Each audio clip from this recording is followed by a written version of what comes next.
Was there a need to change the law regarding suicide? Yeah, with the law, yes, there was a need, and it took 10 years to get it sorted. There was a need.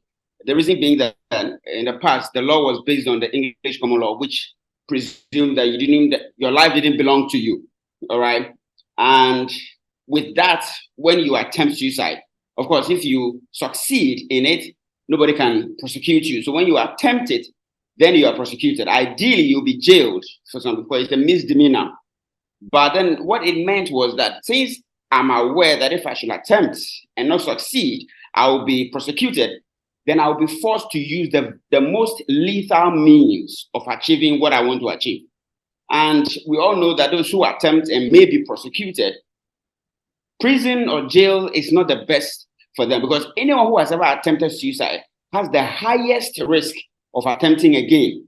And we also know in mental health that over 98% of people who have attempted suicide have underlying mental disorder. We are also aware of the extreme minority where it happens as a result of acute psychological distress. But the majority, over 88% of them, have underlying mental disorder.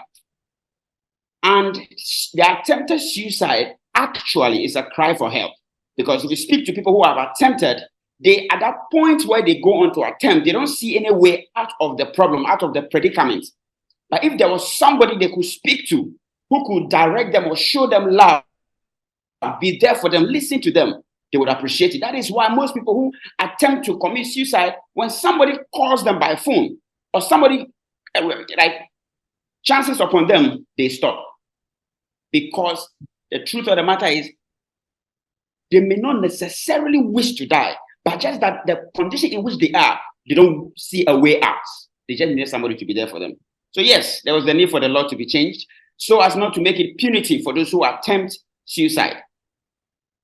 Rather, attempt to get the necessary help for them. That is what we are here for. All right. But how common is suicide in Ghana? In Ghana, it's about 1,005 per year recorded, but we know for every one of them, about 4 of them are not reported. And for everyone attempted suicide, there are about 20 more that we don't get to hear of. So it's highly, highly underreported because everybody is harsh on it.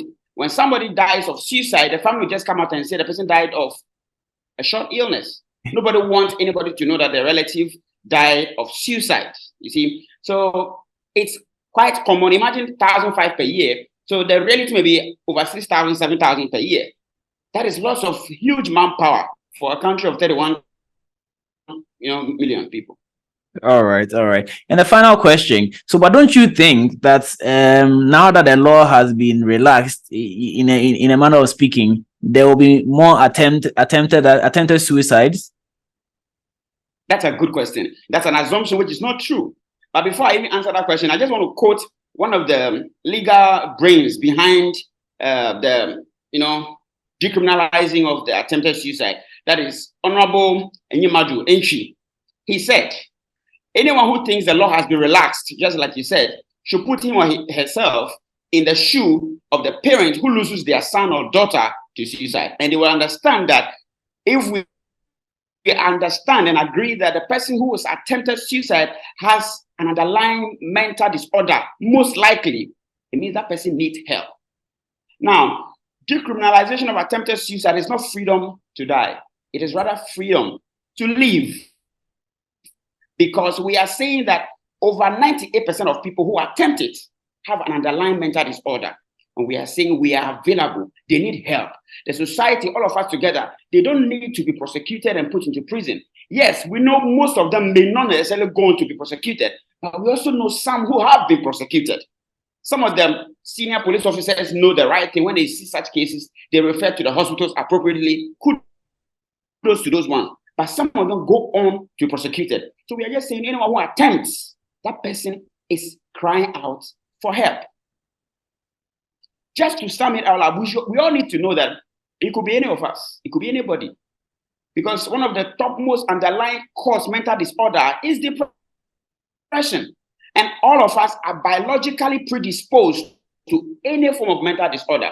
One of my professors says, Professor Kusi says, The difference between somebody with a mental disorder today and someone who doesn't may just be a matter of time.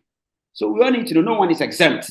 So we need to make sure we get help for those who need help.